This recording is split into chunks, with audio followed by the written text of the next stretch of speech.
Di sebuah desa kecil, hiduplah dua sahabat baik yang selalu bersama, yaitu Flippy, seekor kelinci muda yang lincah, periang, dan penuh rasa ingin tahu, serta Tiko, seekor kura-kura kecil yang pemalu, jalannya lambat, tapi berhati besar, dan selalu sabar.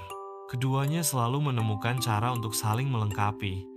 Flippy dengan energinya yang berlimpah dan Tiko dengan pikirannya yang tenang. Saat mereka bermain bersama, mereka melihat sebuah kertas tua yang terbang tertiup angin dan jatuh di rerumputan. Flippy dan Tiko penasaran, lalu mencoba membuka kertas. Ternyata itu adalah sebuah peta harta karun. Flippy sangat gembira dan tidak sabar untuk memulai petualangan mencari harta karun. Namun Tiko hanya tersenyum kecil, mengingatkan dengan suara lembut, "Baiklah, tapi kita harus tetap berhati-hati." Tanpa pikir panjang, mereka pun memulai perjalanan. Flippy dengan langkah cepat dan melompat ke depan, sementara Tiko berjalan perlahan di belakangnya dan selalu waspada. Perjalanan mereka penuh warna.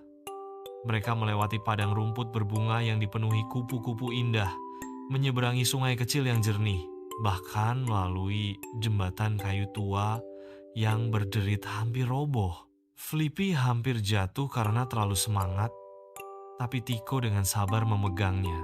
Semakin jauh mereka berjalan, rintangan semakin sulit.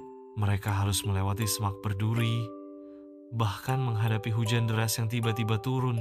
Flippy sempat mengeluh karena bulunya basah kuyup, tetapi Tiko tersenyum dan berkata, "Kalau kita bersama, semua akan terasa lebih ringan." Kata-kata itu membuat Flippy bersemangat kembali. Setelah perjalanan panjang, akhirnya mereka tiba di hutan ajaib yang dipenuhi pepohonan tinggi menjulang. Udara terasa dingin dan sedikit menyeramkan.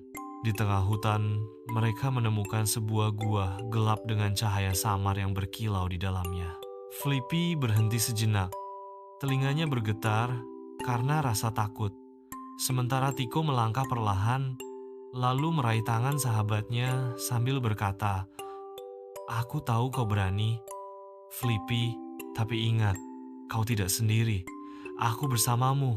Dengan keberanian baru, Flippy mengangguk dan mereka pun masuk ke dalam gua. Di dalamnya, mereka menemukan sebuah peti kayu besar yang tampak sangat tua, dengan ukiran rumit di sekelilingnya. Flippy langsung mencoba menarik dan membuka peti itu dengan tenaga, tetapi tutupnya tidak bergeming. Ia mencoba melompat ke atasnya, mendorong dengan sekuat tenaga, namun tetap tidak berhasil. Tiko kemudian memperhatikan ukiran di peti itu.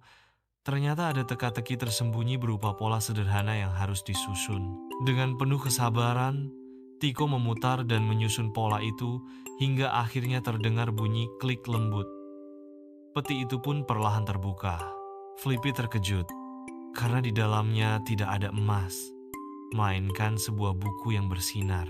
Di sampulnya tertulis, "Harta sejati." Flippy tampak kecewa, telinganya merunduk, dan ia mengeluh. "Jadi ini saja harta karunnya? Bukan emas atau permen raksasa?"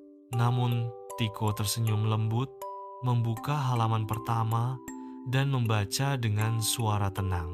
Buku itu ternyata berisi cerita-cerita bijak tentang persahabatan, keberanian, dan kerjasama. Semakin mereka membaca, semakin mereka tersadar bahwa perjalanan panjang yang mereka lalui, kerjasama yang mereka lakukan, dan keberanian mereka menghadapi rintangan adalah harta karun yang sebenarnya. Tiko menutup buku itu sambil menatap Flippy dan berkata, "Harta yang paling berharga bukanlah benda berkilau, tapi pengalaman kita, persahabatan kita, dan pelajaran yang kita temukan bersama." Flippy yang semula kecewa kini tersenyum lebar. Matanya berbinar lagi, dan ia memeluk Tiko erat-erat. "Kau benar, sahabatku." Mereka pun berjalan pulang dengan hati yang hangat, membawa buku ajaib itu sebagai kenang-kenangan. bukan untuk kekayaan, tapi sebagai pengingat bahwa harta sejati tidak selalu terlihat oleh mata, melainkan dirasakan oleh hati.